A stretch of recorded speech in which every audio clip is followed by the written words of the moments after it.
This little video is called Jesus Freaks and Bible Thumpers. Something really has to be said because I just had a really good conversation with somebody who, you know, I've had this happen tons of times. And when I talk about oneness and say that I've experienced many lives, from the point, like, I'm talking, it doesn't matter what I list off, like knights in shining armor and different beings of different galaxies and all those things. It's true. I'm not lying when I say it. I've seen it. I've been it. I've experienced it. I've been to the future. I've been to where creation started. I've been there. And that's not something I need to prove.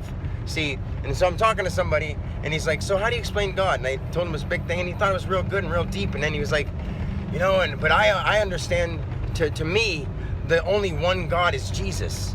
And I'm thinking, like, well, you know, you think that because the book you read and the belief systems that you did. And he's like, oh no, because I've had that experience inside myself. I've had that experience. I'm like, do you know why you've had that experience? Because as you were growing up, people said the name Jesus, told you the stories about Jesus, about walking on water and that stuff. And where did you experience it? In the past? Were you Jesus and see it himself? Yes, that happened too. But there are a million Jesuses. There are a billion. Every possible outcome has happened. Jesus was the one who crucified all the people.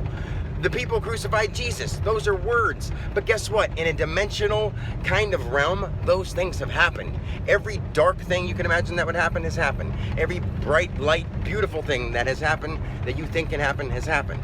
I may ramble a lot and talk a lot because there's a lot of words to explain this nothingness. Because nothing needs to be said in order to prove it. So then he goes at the very end of it, he was going off on the stuff about, like, you know, how he got this and got that and understood this. And Krishna, you know, all these stories of beings that were 5,000 years before Christ. And he's like, well, no, that's not it because this. And there's the difference because I felt it. I felt it. Well, when I said that I felt the whole life of Christ, I felt the whole life of Krishna, I felt the whole life of Thoth, I felt the whole life of, it doesn't matter if you say Thoth either. And I felt the whole life of every being that has been. And I love it. Because I've seen the good, the bad, the ugly. And when I start saying some of those things, it's like, oh, I've been through some crazy stuff, which he still drinks Coca-Cola and has a wife. So that just goes to show me to the level of his commitment, to the depth of his spiritual understanding. If you're married to a wife, then you don't have a depth of a spiritual understanding. I mean, if you would explain it the way where I had this happen while I was with a wife, and I wanted to stay there because I feel it's the best way for me to work out my karmic life this time, then yes.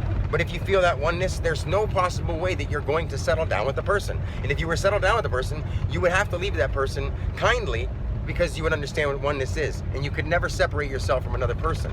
And when I feel I have to separate myself from people for conversational periods, to say, like, you know, the way you put Jesus on a pedestal is the same way that any other being or any other person who studies another spiritual being and believes that.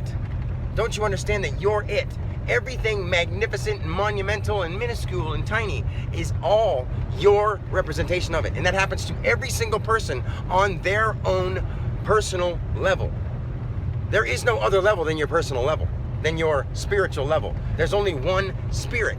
So the same animate spirit that incarnated the body of Jesus, which was dirt, grass, weeds, water, and molecules and elements that combined into his body with spirit in it, that one spirit mass that is living is God. So whether or not Jesus did things that people think were great, that people should do, and the stories about him were great, that doesn't make Jesus the only God that was manifested in the world. Each one of us is manifested at our birth as another expression of God to experience life. That's simply how it is. If you don't like it, too bad, because you're God too. You're an expression of it. Doesn't mean that you may give off the qualities that people think God would give, but if you really understand that God was here before freaking human beings, so any concept that a human being has in their head is ridiculously stupid and minute compared to the monument, like the word that doesn't make sense, the gargantuanism of the truth has nothing to do in a human's mind. And a human's mind will not have it. I'm not a human being. I play Dan Alexander every day, and I have to talk myself into doing it and convince myself to stay there so that people don't think I'm crazy. Because I am God playing Dan Alexander. Not anybody else. Not an other past life of some guy who used to be a postman back in 1871, or someone who was, around in 1 AD or 75 BC or 10,000 BC, or the dinosaurs or the molecules that started existence. I was not just those, I'm those too. And I felt them. That's the intensity of what I'm talking about. So for people to tell me that Jesus is the only one and they know it because they've experienced it, I'm like, I've experienced so much more than that. But it's not a competition. And you will too, because actually you have experienced it. But your ego, your personality that you have right now is not letting you get past it. And when people say, well, that's just, when you say all this stuff, it's just your ego, blah, blah, blah. There's no Dan Alexander here except for the person you're thinking you're talking to. I'm God. Sorry. I am. So are you though. I just understand it more, and I'm not going to back off of it, because if Jesus was, people say, well, Jesus, hey, I was like, nobody walked up and Jesus wasn't like, kill me and I'll come back. And you think Jesus came back? Sure. Not as Jesus. If he came back, then where'd he go? If he came back and say hi and then disappeared again? No. These are all just stories, so that you understand and you think about miracles and how great the world can be, because it is that. It can happen within you, but you've given up on it. And I don't want to go too far into it, but it's just the point that, he's like, I like talking to you, Dan. I've been through so much and so much and so much. And I'm like, my lifetime this time really means nothing. All I'm going to try to do with my whole lifetime is express divinity. Not even the word God. He asked me what my take on God was. So that's why I've used God so many times in this video, which that word is still a concept. The first thing that didn't talk. So it doesn't call itself God. It doesn't refer to itself as anything. It's all things and in all things.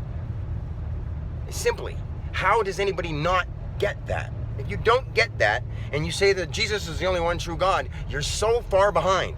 If you think that any Buddhism or Krishna or any of those is the one true God, you're so far behind. The one true God is each thing. The one true God is all things. Universe. We live in a universe, okay? Everybody else seems to be living in a controverse, because that's what they want to do. They may not make a controversy out of everything. They disagree with everything because they don't know what to believe. And what they do believe is something someone else told them. And then they believe in that so much that they're going to defend it. I'm not defending anything. I'm just speaking the truth. If people don't like it, that's okay, because I love them for it. And if they don't like it, they can kill me. I'm not saying kill me and I'll prove it. And I don't want to die, but it doesn't mean anything. I'll be back again and try again, because I'll still be here. Maybe not this body, but what we do. I felt my consciousness leave, come back, billions of times. Billions of times. So, does that mean anything to anybody? If it doesn't, whoopie-doo. If it does, whoopie-doo.